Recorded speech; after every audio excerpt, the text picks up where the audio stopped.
Alfrea Hydroponics and Garden ay nag-umpisa lang sa isang panunood sa YouTube.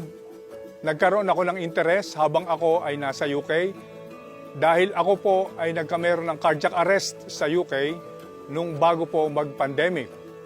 Mula po doon, tayo po ay nag-aral din sa Europe ng pagtatanim ng lettuce, kung paano po wastong itatanim ang ating lechugas para magkameron po ng magandang pakinabang, gawin din po ng magandang resulta ng ating lechugas. Ang Alfrea po ay nag-umpisa noong October 21, 2022. Kaya halos 2 taon na po kami na nagtatanim po ng lechugas dito sa aming greenhouse. Dito po sa Alfrea, ang makikita nating variety, karamihan po ng green namin ay Olmeti. Na ang Olmeti po ay napili kong itanim dito dahil nagagandaan po ako sa itsura.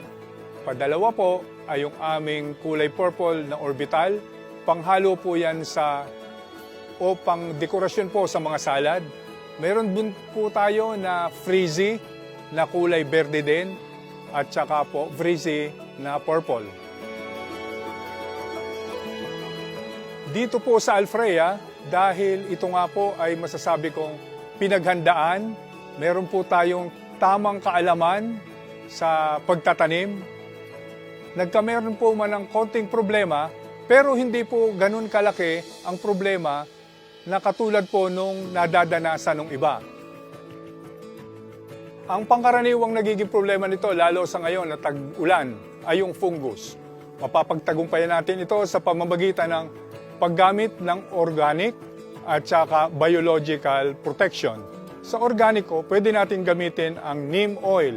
Sasamahan lang natin ng dishwashing soap. Pwede nating i-apply. Ang dami po nun ay ayon sa prescription po o sa hatol ng mga gumawa po ng neem oil. Meron din pong Neemex.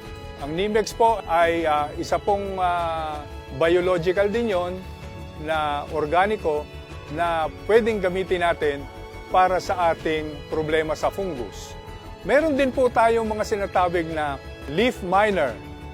Ang leaf miner po ay magagamit din po ang mga neem oil. Kaya hindi naman po problema yan. Hindi po tayo allowed gumamit ng mga chemical na insecticide dahil harmful po yan. Hindi din po tayo pwedeng gumamit ng pesticide dahil yan po ay kinakain na may epekto po sa atin pag tayo ay kumain ng mga lechugas natin.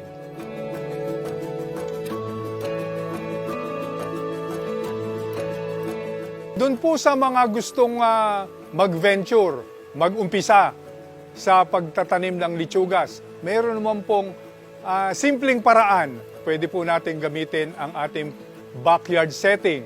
Ang backyard setting, ihanda lang po natin una po, kukunti po ang ating budget. Kung kukunti po ang ating budget, so sa backyard po tayo pupunta. Ang gagamitin po natin ay styro box. So sa styro box po, makikita po natin ang maganda rin kung tama po ang ating pag-aalaga.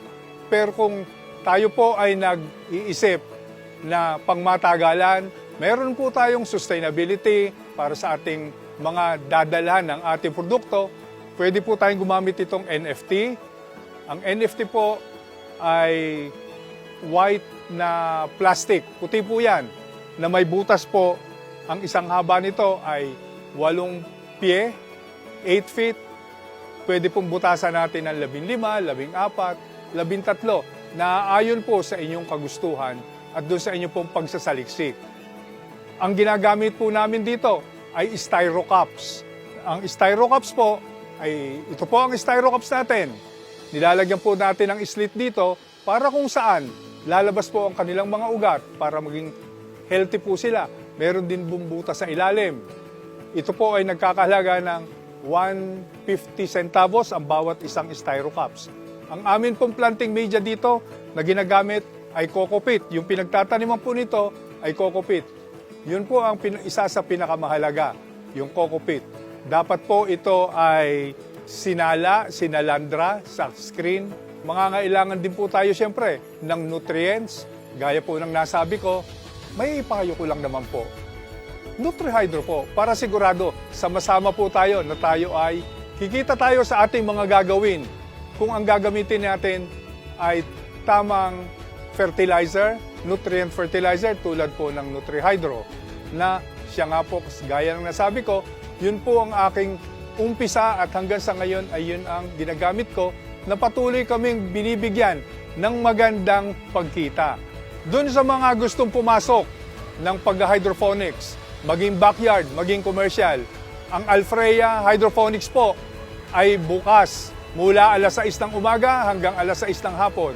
Pwede din po kayong tumawag sa aming telepono na nakalagay po sa aming FB page. Ang FB page po namin is Alfrea Hydroponics and Garden. Dito lang po yan sa San Pablo City.